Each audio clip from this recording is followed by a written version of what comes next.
এটা কি ইনজেকশন? এটা কেন দেয়? সিজারের সময় লাগে। এটা মেয়াদ শেষ হয়ে গেছে নভেম্বর 2023, এটা আবার নভেম্বর 25, এটা আবার মেয়াদ আছে।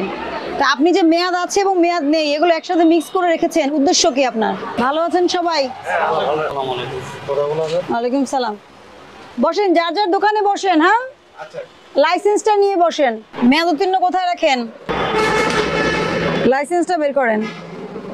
ট্রাক লাইসেন্সের শর্তসমূহ আপনার এটা রিনিউ করা হয়েছে 19/12/26 পর্যন্ত। আচ্ছা ঠিক আছে, এটা ল্যামিনেটিং না করলে কিন্তু মুছে যাবে। ঠিক আছে, এটা ফটোকপি করেন, ল্যামিনেটিং করেন। এলোমেলো ভাবে কাজ করেন আপনারা, ঠিক আছে? নভেম্বর 23 সালে মেয়াদ গেছে, এটা কি প্রয়োজন? এটা ফ্রিজে এখনো কেন থাকলো? নভেম্বর 23-এ মেয়াদ গিয়েছে, এটা এখন পর্যন্ত ফ্রিজে কেন থাকবে বলেন? এটা কি ইনজেকশন বলেন? প্যাথিড্রিল?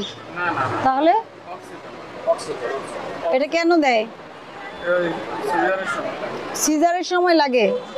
এটা মেয়াদ শেষ হয়ে গেছে নভেম্বর 2023, এটা কোন বছর কোন মাস? এটা কেন রেখেছেন, কার জন্য রেখেছেন?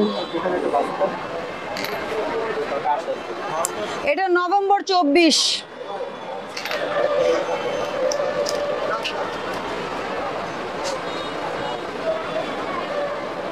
এটা আবার নভেম্বর 25, এটা আবার মেয়াদ আছে।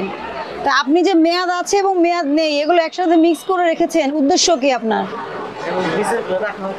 আমি তো নিচ থেকেই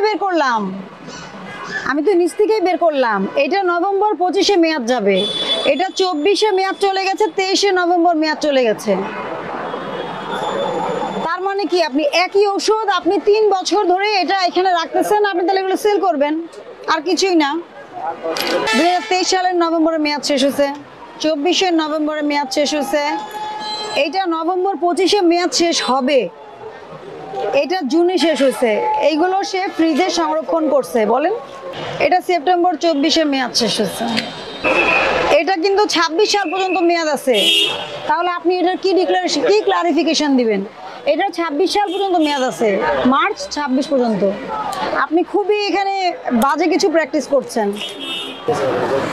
আপনার এখানে বলা আছে আপনি কি করতে পারবেন কি করতে পারবেন না, 14টা ফর্মুলাতে সব বলা আছে। মেয়াদ উত্তীর্ণ হলে কি করতে হবে, আপনি মিস ব্র্যান্ডেড, নিবন্ধনবিহীন, সরকারি, মেয়াদ উত্তীর্ণ, কাউন্টারফিট ঔষধ, ফুড সাপ্লিমেন্ট, ফার্মেসিতে মজুদ ক্রয় বিক্রয় নিষিদ্ধ।